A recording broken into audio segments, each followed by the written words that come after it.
Lena Morris was never the kind of girl anyone paid attention to until the rumors started, until the infection, and until the first body turned up with her name scratched in blood. Rachel Bloom never stood out. In a sea of cheerleaders, football stars, and confident smiles, she was a shadow present but often overlooked. Her grades were good, her attendance perfect, and her name never appeared on a detention slip or gossip page. She wore oversized hoodies, kept her hair tied back, and never wore makeup. She walked to school alone, ate lunch alone, and left alone. Most students didn't even know her name, but that didn't mean she wasn't watching. She saw everything, she heard everything, and she remembered everything. Rachel's home life was built on silence. Her mother, once a respected nurse, had grown bitter and withdrawn after her husband's affair came to light. Rachel had found out before her mother did, stumbling across a message thread on her father's old laptop while doing homework. The messages were explicit and full of plans, weekends away, secret hotel rooms, gifts.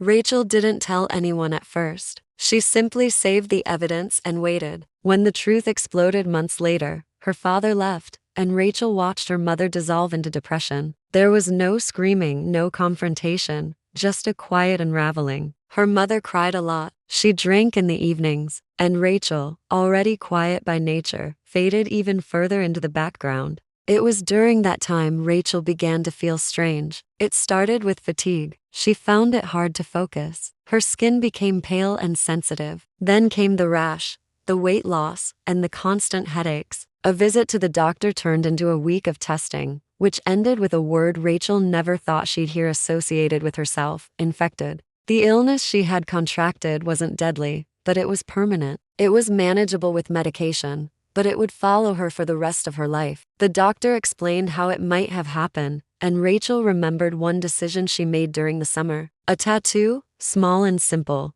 done at a pop-up booth without checking hygiene standards. She never told her mother. She didn't tell anyone. At first, she tried to carry on like nothing had changed. She took her medication, attended her classes, and followed the doctor's instructions. But soon, things started to shift at school. Whispers trailed behind her in hallways. Students moved slightly away from her in the cafeteria. Locker notes began appearing, filled with cruel jokes and crude assumptions. The rumors weren't vague, they were oddly specific. People claimed Rachel had contracted her illness from sleeping with married men, that she was spreading it, that she was dangerous. The fact that no one asked her for the truth didn't matter. The rumor had power, and that power was growing. It didn't take Rachel long to realize who was behind it. Samantha Monroe, Brielle Torres, and Heather Klein were the queens of Ridgeway High. Beautiful, popular, ruthless. They walked the hallways like they owned the school. Samantha was the leader, tall, confident, with a venomous smile. Brielle was the strategist, always watching, always planning. Heather was the loud one, laughing the hardest, pushing the farthest. Together, they were untouchable. Rachel had never spoken to them. She had no history with them, no feud, no past incident to explain the sudden cruelty. But they had chosen her. Maybe it was because she was weak. Maybe it was because she was an easy target. Or maybe, in a twisted way, they enjoyed the thrill of hunting someone invisible. The bullying wasn't loud at first. It started with side comments, online posts made from fake accounts, and messages sent late at night. Then it escalated. Photoshop pictures of Rachel appeared on hallway bulletin boards. A doctored confession text was sent to multiple students, claiming she had slept with someone's father. Her textbooks were vandalized. She was tripped in the hallway, had her lunch tray knocked over, and once found a used tampon in her locker. Rachel never cried at school. She never responded. She simply picked up the messes, cleaned herself off, and kept walking. But inside, something dark began to form. Rachel didn't tell her mother. She didn't tell the school.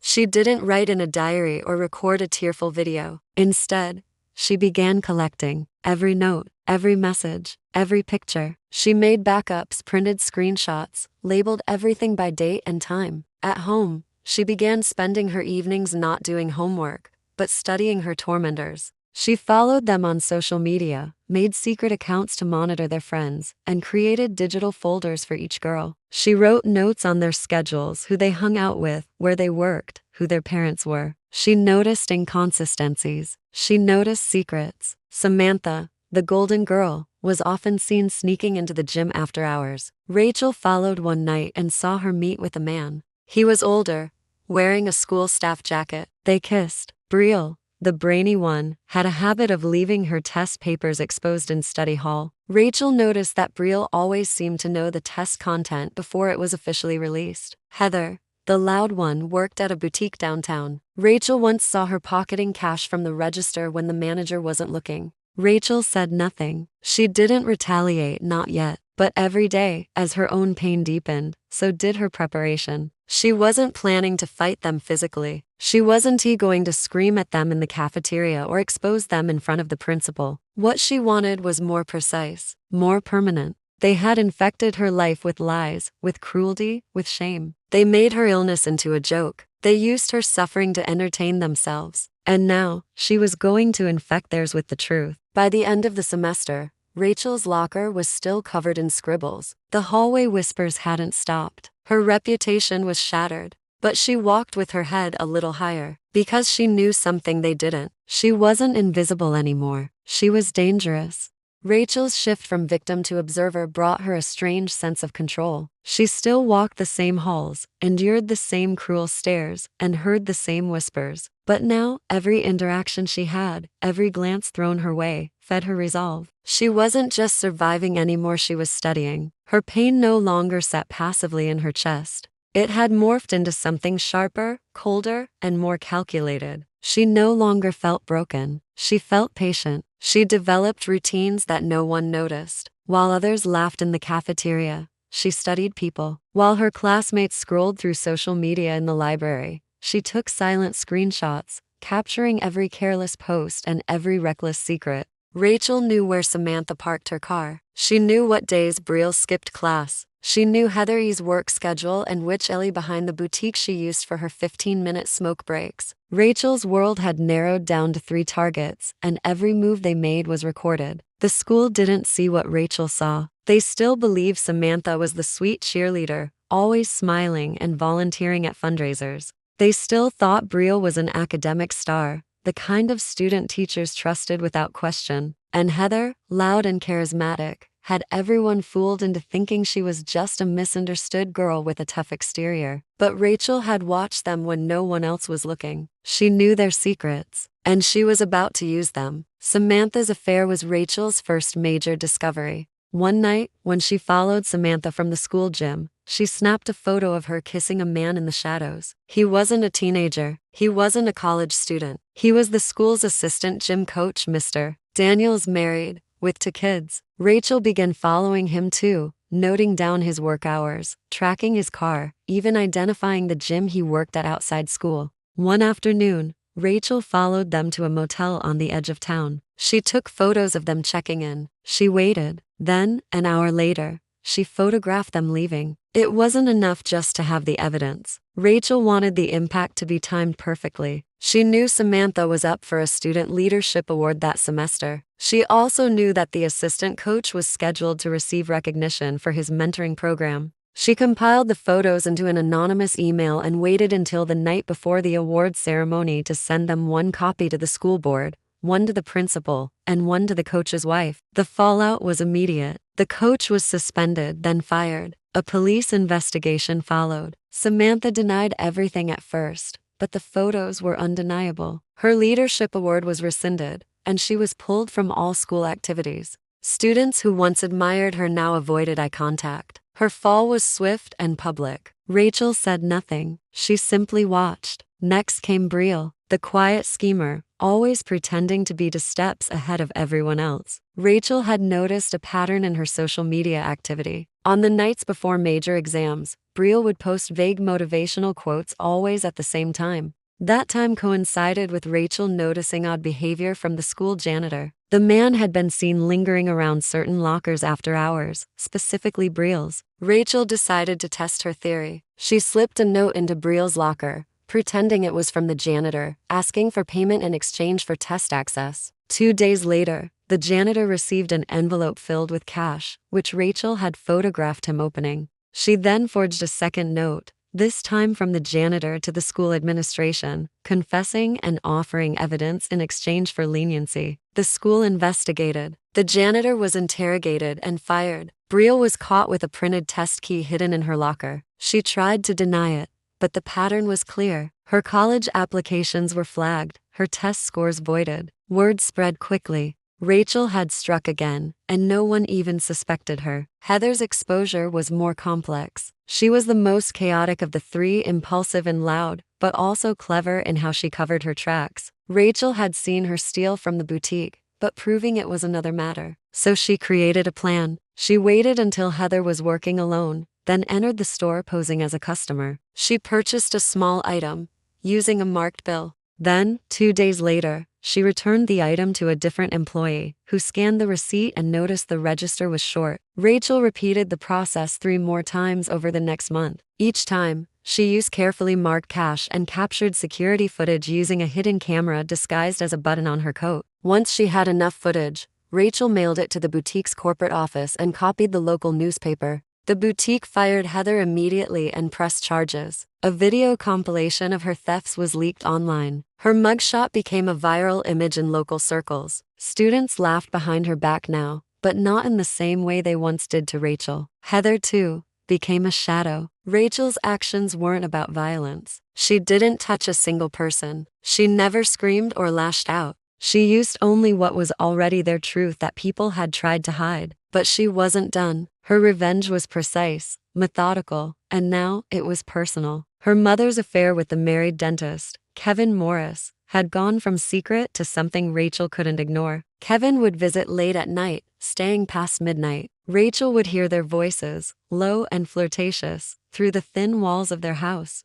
She knew Kevin had a wife, a young son, and a spotless reputation in town. And now, he had become part of Rachel's plan. She began tracking him, just like the others. She collected restaurant receipts, followed him on errands, took photos when he left his clinic to meet Rachel's mother. She even befriended a receptionist at his dental practice by pretending to be a curious student interested in dentistry. From that friendship, she gained access to appointment schedules, staff birthdays, and personal office memos. Kevin had no idea how much Rachel knew. Every night, Rachel laid out her growing collection of secrets across her bedroom floor. Her illness had been reduced to gossip. Her name had been dragged through the mud. But now, her tormentors were the ones losing everything. Rachel wasn't finished. Her next move would reach beyond high school, beyond the classroom, beyond teenage cruelty. She had destroyed the girls who infected her reputation. Now it was time to infect the lives of the adults who had failed her. Rachel didn't rush her next move. By now, her actions had left quiet ruins behind her. Samantha's dreams of college scholarships and public recognition were gone. Brielle's spotless academic record was burned, her future uncertain. Heather's criminal record now defined her reputation more than her loud jokes ever did. But those were just the beginning. Rachel had been building towards something larger, something deeper than high school revenge. She wanted to disrupt the very foundation of lies and appearances her town stood on. And Kevin Morris, the dentist entangled with her mother, was the perfect target. Kevin was respected in Ridgeway. His dental practice had glowing reviews. Families trusted him. He sponsored community events, wore polished suits, smiled at everyone, and never raised his voice. But behind that polished smile was another man entirely, a man who crept through Rachel's home after dark, whispered false promises into her mother's ears, and kissed his own wife goodbye before heading into Rachel's life through the back door. Rachel watched everything and said nothing, but she kept collecting. She followed him on the days he claimed to be working late and saw him with other women, not just her mother.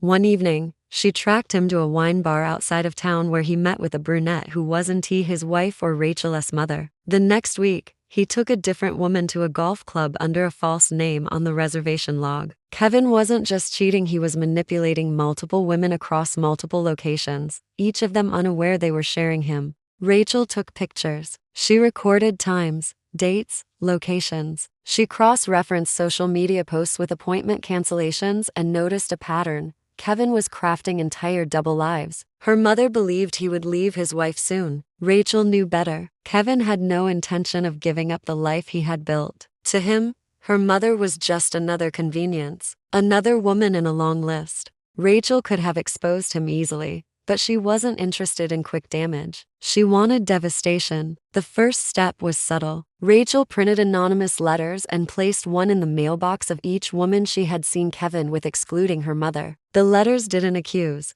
They asked questions. Have you ever met Kevin's wife? Did you know he was in 3 relationships? Are you the only one? Each letter included a disposable email address Rachel created to collect responses. Within a week, 2 of the women replied. One was furious and demanded proof. The other seemed stunned and confused. Rachel replied with photos, timestamps, and quotes from conversations she had recorded while eavesdropping in her own house. Slowly, the trust Kevin had built with these women began to collapse. Then came the public exposure. Rachel sent a package to Kevin's wife. It was professionally organized pictures in clear envelopes, text messages printed and highlighted, even screenshots of the email exchanges between Kevin and the other women. She didn't include her name. She let the truth speak for itself. Kevin's wife reacted exactly as Rachel expected. The story exploded on social media after a friend of the family leaked it. At first, it was shared only among locals, but soon it reached wider community forums. Kevin was no longer the clean-cut dentist. He was a serial cheater, with multiple affairs exposed in one brutal avalanche. Within days, his clinic began losing patients. Reviews tanked. Families canceled appointments. People talked in hushed tones when he walked into stores. His staff grew uncomfortable, and eventually, the receptionist Rachel had once tricked quit without notice. Kevin attempted to deny the accusations at first, claiming it was a smear campaign, but the evidence was too thorough. There were receipts, photos, recordings. Too many women had come forward. Rachel's mother was blindsided. She broke down when she saw her lover's name trending online with the word predator in bold above it. She confronted Kevin, who offered no real answers, just excuses. He claimed Rachel had set him up, that it was all manipulation. But her mother, still emotionally fragile from her own divorce, couldn't process the betrayal. She retreated into herself again, drowning in guilt and humiliation. She started drinking more heavily,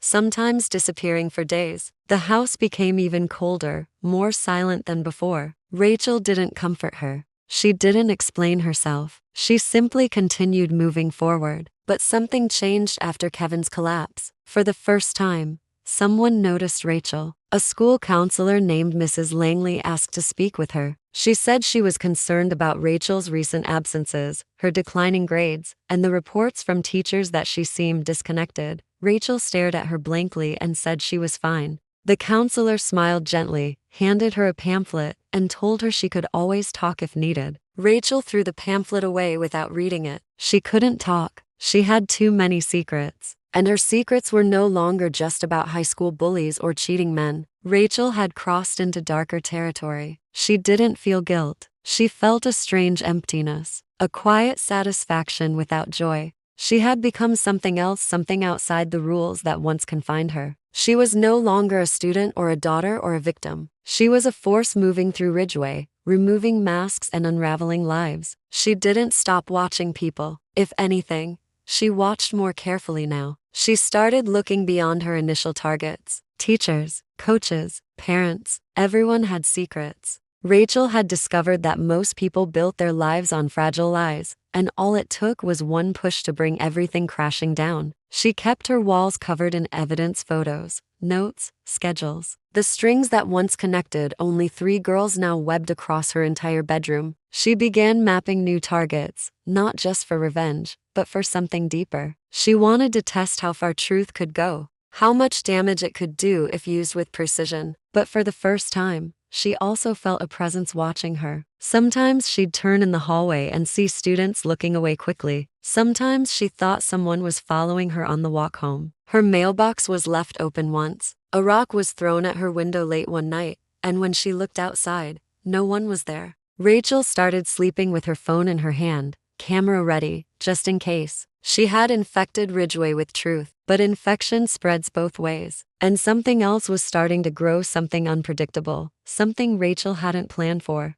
Rachel started to notice the shifts in her surroundings. The students who used to mock her had gone silent, but it wasn't the silence of absence, it was the silence of fear. People no longer whispered when she passed. They simply stepped aside. The eyes that once rolled at her now studied her with caution. She wasn't just the sick girl anymore. She had become something else, something unsettling. But while fear worked in her favor, Rachel couldn't ignore the strange undercurrent building around her. Something was changing, and it wasn't coming from her. Strange things began happening. Her locker was vandalized again, but this time it wasn't the crude bullying she was used to. Someone had scratched deep marks into the metal, a strange symbol she didn't recognize. Her notebooks were torn apart one afternoon and left in the bathroom, soaked and smeared with ink. She found an envelope shoved under her bedroom door late one night. Inside was a single printed sentence: "Watch your back." There was no name, no return address. Her mother hadn't seen or heard anything. She rarely noticed anything anymore. Rachel reviewed her surveillance footage. She had placed a small camera near her bedroom window in case anyone tried to snoop around. But the footage showed nothing unusual. Whoever had been sending her these warnings was careful. She suspected it was someone from school, someone who had started to piece things together. But no one should have known it was her. She had covered every step of her plan. Her fingerprints were nowhere. Her emails were anonymous. Her drop-offs were secret. Still, someone was watching her just as closely as she had been watching everyone else. Rachel decided to change tactics. She started collecting information more quietly. She stopped following people in person and relied more on digital trails, searching posts, messages, locations. She created fake profiles to slip into group chats and private forums. It was then she found something unexpected. There was an anonymous online account posting vague threats and cryptic messages on a local student board. Most students ignored it, thinking it was just a troll. But Rachel recognized the pattern. The posts mentioned things only someone involved in her web of secrets would know. One message read, "Truth cuts both ways. Don't think your infection doesn't spread." The words haunted her. She began tracing the account, but whoever owned it was careful. The IP address was masked. The photos used were stock images. The messages were always posted late at night, just minutes apart. Rachel stayed up for 3 nights straight, waiting, watching. On the 4th night, she saw a post appear: "The next fall is yours." Beneath it was a picture of Rachel's bedroom window taken from the outside. Her blood ran cold. Rachel had always felt safe in the shadows, hidden behind her screens and silence. But now she knew she wasn't the only one watching. Someone else was out there. Someone who had discovered her game and was playing their own. She double-locked the windows, closed every curtain, unplugged her phone's location, and started carrying a small can of pepper spray her mother had bought years ago but never used. Still, she didn't stop. If someone wanted to fight her, she'd fight back, but she wouldn't retreat. Then, another shift. A girl named Tessa Langston, one of Samantha's former friends, approached Rachel in the library. She hadn't spoken to Rachel in years. She sat down across from her without a word and slid a small flash drive across the table. Rachel didn't touch it immediately. Tessa said nothing. She stood up, left her untouched drink, and walked away. Rachel stared at the drive, unsure if it was bait or a trap. She waited until she was home, locked in her room, before opening the files. The drive contained dozens of recordings, audio files, mostly taken from inside the girls' group chat over a private app. They were talking about Rachel, about the rumor they'd spread, how they laughed when Rachel stopped eating lunch in the cafeteria, how they celebrated when she missed 3 days of school after crying in the nurse's office. But what caught Rachel's attention most was something else. One of the recordings revealed the origin of the initial rumor. It hadn't come from Samantha, Brielle, or Heather. It came from a boy named Kyle Benton. Rachel hadn't thought about Kyle in months. He was someone she had briefly dated the year before. It hadn't lasted long, just a few casual hangouts before she broke things off. She didn't like the way he talked about other girls. He joked about cheating, lied constantly, and got angry when Rachel stopped texting him back. She remembered now he had been bitter about the breakup. He had told people she was cold, boring, and in a small school like Ridgeway, that kind of bitterness didn't stay quiet for long. Rachel hadn't known it was him who told people about her illness. He had overheard her phone call with her doctor. She had been sitting outside, unaware Kyle was nearby listening. He twisted the truth, added lies, and spread it like poison. He was the one who told Samantha. Rachel's focus had been so locked on the 3 girls that she never saw the real spark behind the fire. Now everything changed. Rachel found Kyle's online profiles. He wasn't subtle. He posted often, bragged constantly, and left digital footprints everywhere. She learned that he had been cheating on his current girlfriend with someone he met at a party. She found messages, photos, even videos. She saved everything, but this time, she didn't want just exposure. She wanted him to feel what she had felt: complete loss, isolation, fear. She hacked into his social media account using a phishing link, then released a series of posts in his name, confessing to things he hadn't even done, mixed with things he actually had. The truth was hidden among exaggerations, and no one could tell the difference. Screenshots of his confessions spread like wildfire. His girlfriend dumped him publicly, accusing him of betrayal. His parents were called into the school. Kyle denied it all, but the damage was done. No one believed him. He became a ghost of the cocky, arrogant boy he had been. And Rachel didn't stop there. She sent an anonymous message to the school board claiming Kyle had shared private photos of underage students, attaching fake evidence based on altered images. The school launched an investigation. Kyle was suspended pending the outcome. His family threatened legal action, but the rumors spread faster than truth could catch them. Rachel didn't care whether it held up. What mattered was the effect. She had started with 3 girls, then Kevin, now Kyle. But Rachel could feel the pressure closing in. Someone knew. The online account was still active. The photos of her house were becoming more frequent. A second message arrived, this one delivered to her locker in a sealed envelope. Inside was a single sentence: "The infection ends with you."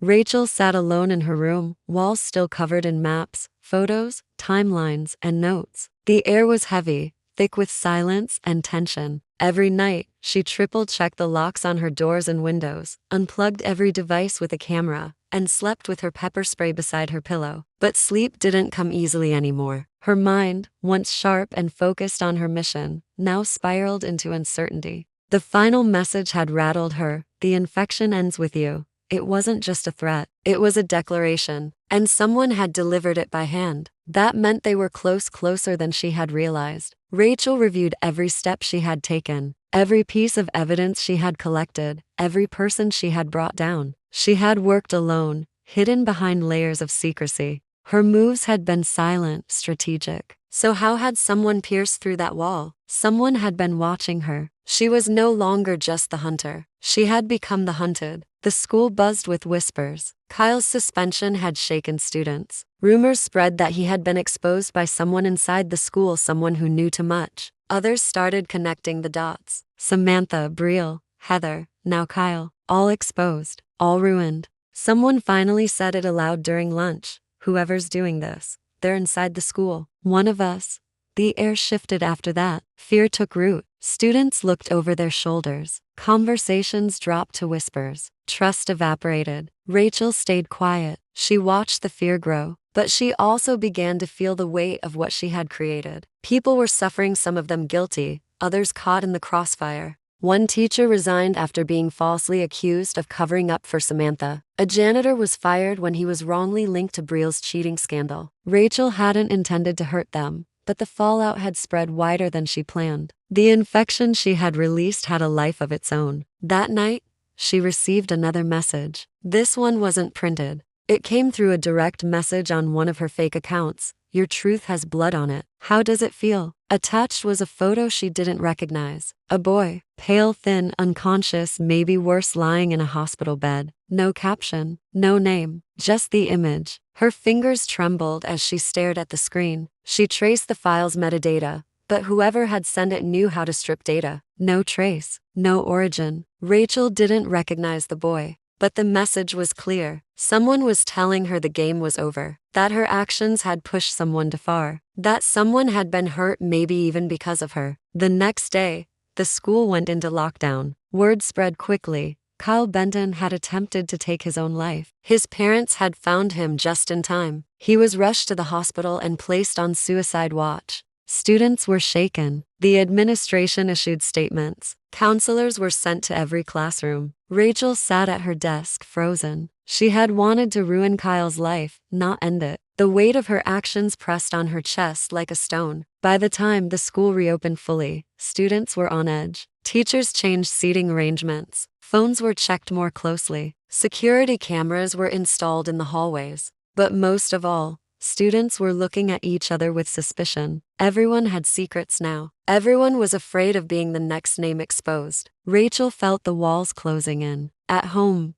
things had unraveled. Her mother's mental state had deteriorated rapidly after Kevin's exposure. She lost her job due to repeated absences, began sleeping during the day and drinking at night. Rachel tried to talk to her once, but her mother stared blankly, eyes empty, mouth silent. She was barely present anymore. The house had become a tomb. No warmth, no comfort, just shadows. One evening, Rachel returned home to find every one of her bedroom walls stripped bare. Her maps, her photos, her timelines gone. Her drawers had been pulled open, her hard drives missing. In their place sat a single notebook, black cover, blank pages. Except for one line, scrawled in red ink across the first page. "You're not the only infection." She panicked. She checked the windows, no signs of forced entry. The locks were untouched. Whoever had done this had been inside, possibly with a key. Her mother, lost in a haze of pills and wine, had no answers. Rachel felt exposed for the first time. Her control was gone, her secrets stolen, her plans dismantled. She didn't sleep that night. The following morning, her name was called over the school's loudspeaker. She was to report to the principal's office. When she arrived, 2 police officers were waiting. They asked her to come with them. No arrest, no charges, just questions. She was escorted to a nearby precinct and led into a small room. A detective sat across from her and placed a folder on the table. Inside were printed pages, anonymous emails, social media posts, screenshots. Someone had compiled everything. Her entire operation, laid bare. The detective asked her how she explained the connections, the timing, the patterns. Rachel said nothing. She stared at the papers, her heartbeat thudding in her ears. They had no proof she'd sent anything. No fingerprints, no digital trail. She had been too careful. Still, they pressed her for hours. Who else knew? Was she alone? Why had she done it? Rachel refused to answer. After 3 hours, they let her go pending further investigation. Outside the station, the sky was gray. Rain fell in soft sheets. Rachel walked home, her mind blank. For the first time, she didn't feel victorious. She didn't feel clever or justified. She felt hollow. Whatever this had become, it was bigger than her now. She had sparked something, and it had grown far beyond her control. That night, she packed a bag, a journal, a phone, a few clothes, and the notebook left by the intruder. She left her house quietly, stepping past her mother's sleeping form. She didn't know where she was going. She just knew she had to leave. 3 days later, police found her in an abandoned warehouse near the outskirts of town. She was sitting on the floor, surrounded by ashes, burned photographs, melted plastic, the remains of her secrets. She didn't resist when they took her in. She didn't speak. She didn't cry. Psychological evaluation followed. She was admitted for observation. Doctors called her disturbed, detached, high-functioning. Some believed she had created everything from paranoia. Others thought she was a genius. But one fact remained unshaken: Rachel had exposed the darkest corners of her town using nothing but the truth. Some called her a monster. Others called her a victim. But to Rachel, she was simply infected, not by illness, but by pain. And she had passed it on.